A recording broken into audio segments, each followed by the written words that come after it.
If you go to the physio with a hip, knee or foot problem, then you're quite likely to come out with glute exercises as part of your homework. But why is this, and what are the best glute exercises for triathletes? Well, in this video, we're going to be addressing the issues linked with weak bottom muscles and how best to get them firing properly.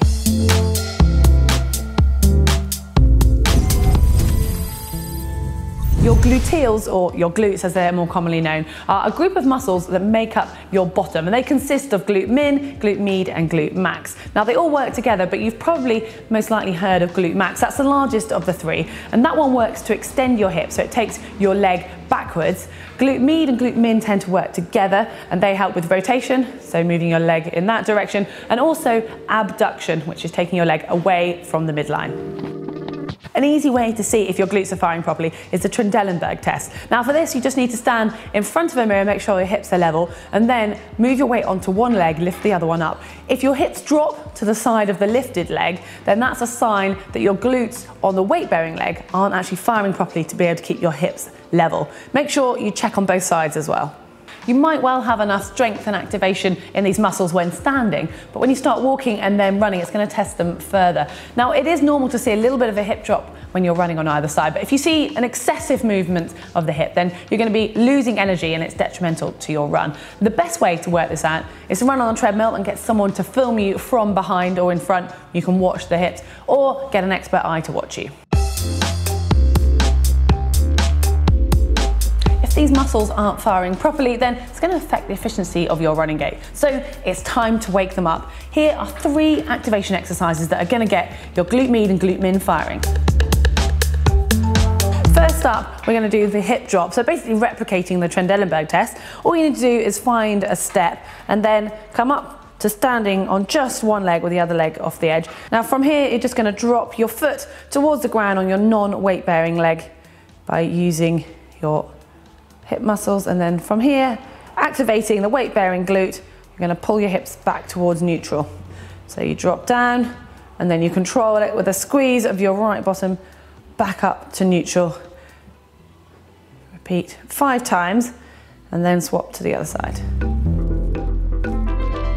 Okay, for this exercise you need a band around your ankles. Now you can just be near something to hold on to for an extra bit of stability, and you're going to be standing on one leg and the other leg is going to be doing the work as you take your ankle away from the other one in an abduction exercise. So you're activating this glute to pull it away from the midline. Then go until you feel the end of resistance and bring it back down. The whole action should be controlled. Make sure you do 10 on both sides.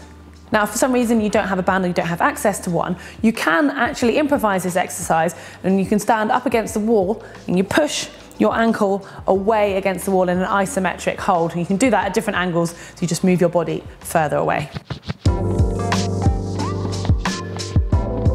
Right, the final one for activating your glute med and glute min are CLAMS. Make sure that you're keeping your hips at 90 degrees to the ground, so you're going to be lying on your side. A good way to check this is lie against a wall, so your back is flat against that, knees slightly bent, ankles on top of each other. Now from there, you're going to lift your knee up towards the ceiling, keeping your ankles touching each other. Now the reason for that, it makes sure it's a rotational exercise of your hip.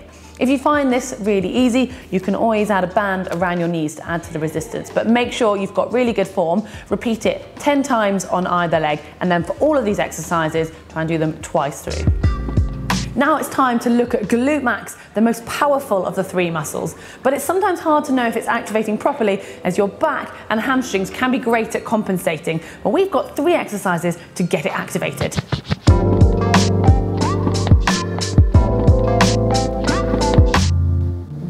Okay, first up is prone lying hip extension. So you're going to be lying face down, and you're going to start with one leg bent, your knee bent to 90 degrees and your ankle bent to 90 degrees, so the sole of your foot will be parallel with the ceiling. Now from this position, you're going to keep your hips in neutral, and you're consciously going to squeeze your glute really hard. Now this should gradually lift your knee off the ground, just a little amount, and your foot will go closer to the ceiling. It is a very small movement, and if you're compensating by tilting your hips, you'll get 2 bigger movements. So that's the best way to know. Now repeat this 10 times on each leg, and it's all about control. And another way to know if they're working, just place your hand on your bottom and you should feel it tense underneath your fingers. Right, next up is a hip bridge. So you're lying in supine on your back with your feet hip width apart and your knees roughly at 90 degrees. Now from here, it's important you start with your hips in neutral, engage your core, so hold everything nice and tight, and then consciously squeeze your glutes again. And from this position, you're going to push your hips up towards the ceiling, and you want to get to a stage where you've got a straight line, or an imaginary straight line, between your knees, your hips and your shoulders, and then lower it gradually. You need to repeat this 10 times, and if you feel that you've got very good control and you're finding it very easy, then you can progress this to single leg, but it's really important that you make sure your hips remain level, so they're parallel to the ceiling or the floor throughout the whole activity, as if you're dropping it, you're better to go back to double leg and do it correctly.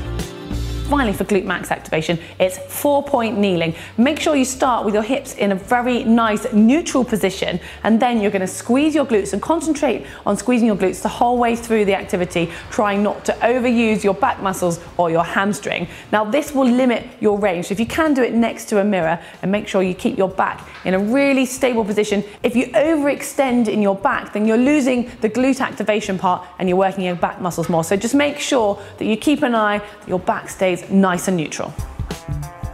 Right, now your muscles should be activated and firing properly, so it's time to look at some strengthening exercises. I've put together a small selection to get you started. Right, first exercise I've chosen today, a lateral band walk. So you need a band similar to this, and you're just going to pop it around your knees. Right, from here you're going to have a slight bend in your knees and a slight bend in your hips. Now the idea is you're going to try and keep your hips neutral again and level. So if you can do it in front of a mirror to check you're not cheating, that's a great idea. And you're going to take small steps in one direction. So you're trying to keep your shoulders and your hips as level as possible. If you're doing stuff like this, you're making it much easier for yourself. Going this way, I'm working this glute. You're going to try and do 10 steps in each direction, then turn back the other way, and you'll be working predominantly that glute. But both are working, and obviously your quads, hamstrings and back muscles will be working as well, but predominantly it's your glutes. For the arabesque, having control and good form is really important. So start by standing on one leg, and then I want you to imagine you've got a straight line or a rod going from your head through your hip to your ankle of your non-weight bearing side, and you're going to rotate like a seesaw around the weight bearing hip. So you're going to tip forwards with your upper body as your back leg comes out behind you. Now all the time trying to keep this really straight, and think about firing your glutes, and also try to make sure you keep your hips level, not dropping to one side or the other, compensating. Now if you've got this and it's really controlled and you think you've got a really good range of movement, you can progress it by having a weight in your opposite hand to the weight bearing leg, but all the time making sure that your hips remain level. And if then you're ready to take it another step further, you could up the weight and have it in both hands. Just make sure the concentration is on control. Right, the final exercise for today is the split squat. As it sounds, it's a squat type action with a split. So you're going to stand with one foot in front of the other like this. Ideally do it in front of a mirror, because from this starting position, put your hands on your hips and you want to check that they're level, you're not dropping to one side, and that your pelvis is also in neutral, so your core is tucked in nice and tightly. From here, you're going to just drop yourself down towards the ground, all the time thinking about squeezing your glutes as you push back up again. Once you've mastered this action and you're making sure that your hips are staying nice and neutral, then you can either add weight by using a dumbbell in either hand, or you could even put a barbell across your back. Just really make sure that your hips stay level. Just remember, the most important part is activation, as you can't strengthen a muscle that isn't firing. So try and get into the habit of fitting in these activation exercises into your regular training, and they're especially good to put before your run sessions.